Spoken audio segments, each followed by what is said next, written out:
Traveling the Vortex.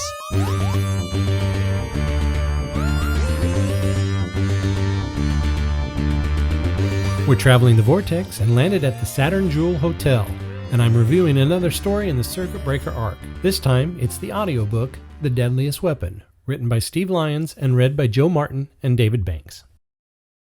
Here's the summary of the story, and be warned, there will be spoilers. The story opens with the Fugitive Doctor staying at the Saturn Jewel Hotel, a luxury space station outside legal jurisdiction. She's undercover, waiting for the weapons dealer, Cassian Akivar, whom she's been sent to assassinate. Not killed, but erased from time using a prototype DMAT pistol. She befriends Kel, a bartender, and learns he and his wife Jenny are saving money to leave the station and build a real home. When Akivar arrives with 2 bodyguards, the Doctor prepares for her mission. The man she'd been sent to assassinate had finally arrived. 12 hours later, Akivar hosts an auction for his newest weapons blueprint. The Doctor watches through a ventilation grill, pistol ready. Bidding stalls until 2 unexpected bidders appear. 2 Sontarans, one unusually tall and thin. Before she can fire, the hotel shakes violently. A cyber warship appears outside. Cybermen begin spacewalking towards the hotel, punching through the force field and shattering the main concourse window. The Doctor warns Jenny when the occupants of the warship arrive, she's not to attempt to stop them. She tries to intercept Akivar, but is attacked by a bodyguard. Kel intervenes, giving her a chance to escape. Then Kel says something that breaks the illusion. "Doctor, it's the memory worm. Everything you're experiencing now isn't real." The Doctor hears a faint psychic voice, Osgood, trying to reach her. Cybermen smash through the windows, and the Doctor warns everyone to flee. Jenny leads the Doctor and Kel to the security control room, and the Doctor sees Cybermen entering the hotel in formation. She reveals her mission. Akivar's weapon is catastrophic. Her pistol will erase him from time. If he never exists, the weapon never exists. The Cybermen will have no reason to be here. Kel reacts with horror, telling her, that sounds even worse than killing him. Akivar flees towards Hangar Bay 3. The Doctor races through corridors, guided by Jenny via radio. Cybermen cut off Akivar's escape. The Doctor and Kel barely avoid being shot. Akivar is cornered in a theater. His bodyguards lie dead. The Doctor tries to line up her shot by the gallery, but Kel accidentally alerts the Cybermen. They surround the Doctor and Kel, but Jenny slams a pressure door shut, saving them. The Doctor flees through corridors as Cybermen melt through the door behind them. Kel mentions their son. The Doctor suddenly remembers him vividly, even though she's never met him. She gives Kel a key to her TARDIS so he can protect his family. She wonders at that point why she didn't care enough back then. Back in the security room, Jenny confirms Akivar is dead. The Cyberleader extracted his biometric data. The Cybermen now have the weapons storage drive, and they're retreating towards the concourse. The Doctor begins hacking the hotel systems. Her hands move automatically, as if she's done this before. Osgood's voice breaks through. It chose this memory because it senses how painful it is for you. On one monitor, the 2 Sontarans ambush Cybermen using gold dust, exploiting a known cyber weakness.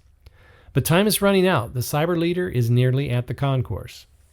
The Doctor finishes her hack. She broadcasts the threat over the PA system. She has overloaded the induction reactors. The station will explode unless the Cybermen abandon their prize.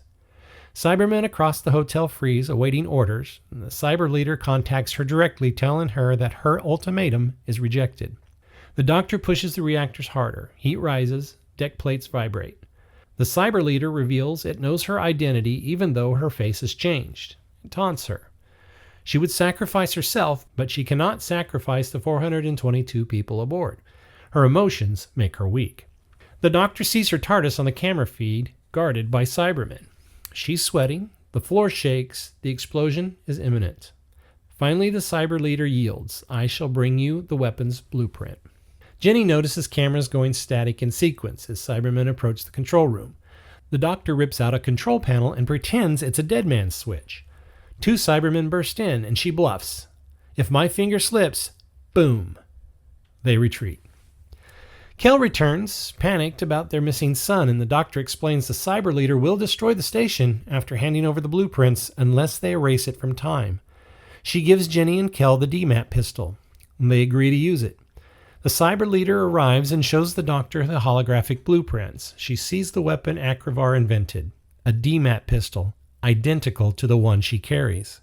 She realizes Akravar invented dematerialization technology. Division stole the pistol from the future. They gave it to her to erase Akravar with his own invention.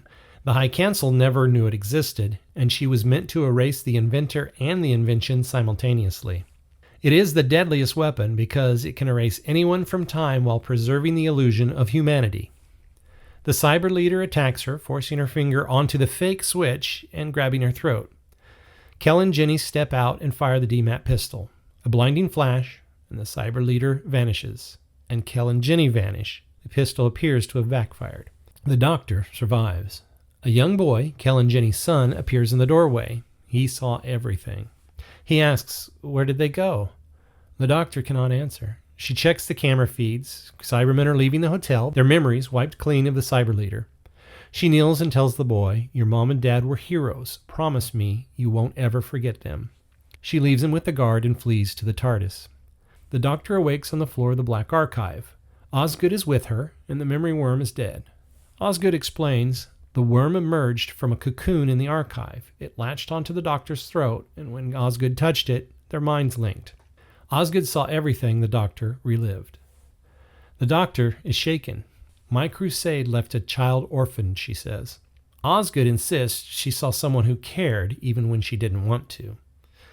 The Doctor asks Osgood to search for records of a genetically unusual Sontaran, the tall, thin one. But she keeps one fear to herself. As she fled the Saturn Jewel Hotel, she glimpsed a long-barreled pistol under a shelving rack. The DMAT pistol should have erased itself from history, but what if it didn't? What if it remained behind? What if the deadliest weapon still exists? Circuit Breaker's been an intriguing arc so far, but the deadliest weapon stands out immediately because it breaks the format. Instead of following Osgood or Unit on the outside looking in, the story plunges us directly into the Fugitive Doctor's own past, during her active years with Division. That shift in perspective gives the entire audio a sharper, more personal edge. We're not watching the Doctor investigate a threat, we're watching her relive one of her most morally compromising missions, trapped inside a memory she'd rather forget. The setup is classic spy thriller. The Doctor infiltrates the Saturn Jewel Hotel to erase weapons dealer Cassian Akravar from time. But the Cybermen's sudden attack, the claustrophobic chase through the hospital, and the creeping intrusion of the memory worm turn the story into something far more psychological. It's a rare chance to see the Fugitive Doctor in her working for Division era, making choices she'd never make later in her life and being forced to confront the consequences. Jo Martin's performance is, unsurprisingly, superb. She brings a steely confidence to the Fugitive Doctor, but also a raw, emotional undercurrent as the memory begins to fracture. Her delivery sells both the action and the introspection, and she carries the story with absolute authority. David Banks returning as a Cyberleader is a delightful callback to his iconic 1980s performances. Hearing that familiar, chilling cadence again is a treat for longtime fans. But oddly, he feels underused here. The Cyberleader is present, and Banks gives it weight, but the script never quite lets him dominate the narrative the way he once did. It's more or less a cameo with gravitas, but not the showcase some listeners might hope for. The story's biggest lingering question is the most emotionally charged, Kel and Jenny's fate. The DMAT pistol erases the Cyberleader from time, and Kel and Jenny vanish in the same flash. The implication is that they were erased as well, but if they were removed from the timeline entirely, it raises a paradox the script doesn't address. Their son should cease to exist too. Instead, he remains grieving and confused. It's unclear whether the pistol behaved differently because Kel and Jenny weren't the intended targets, or whether some other influence altered the rules. The ambiguity is dramatic, but it leaves a gap in the story's internal logic. Despite that unresolved thread, The Deadliest Weapon is one of the strongest entries in the arc. It's tense, character-driven, and gives Jo Martin a chance to explore the Fugitive Doctor's darker history. The story deepens her era, expands the mythology around Division, and leaves you thinking long after the credits are read. If Circuit Breaker is about peeling back the layers of the Doctor's forgotten past, this is the chapter where the mask slips, and what's underneath is complicated, dangerous, and deeply compelling.